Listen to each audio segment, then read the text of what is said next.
வணக்கம் எல்லாருக்கும். இன்றைக்கு நான் சொல்ல போறது ஒரு குட்டி கதை.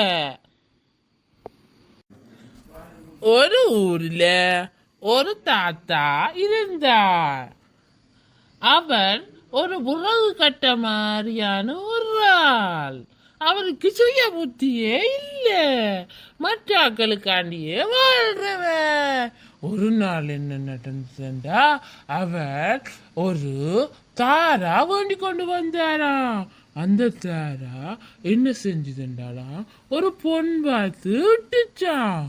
அந்த பொன் பார்த்துட்டு ஐ, இந்த தாராக்குள்ள இத்தனை முட்டை இருக்கும் என்ன, சரி நாளைக்கும் முட்டை இடுதாண்டு பார்த்துட்டு வெட்டி ஃபுல் முட்டையும் எடுத்து பணக்காரன் ஆகும்னு யோசிச்சாரா.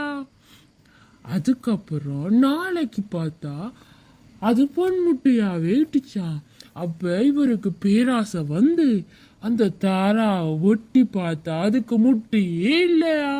ஏமாத்தத்தோட போனாராம்.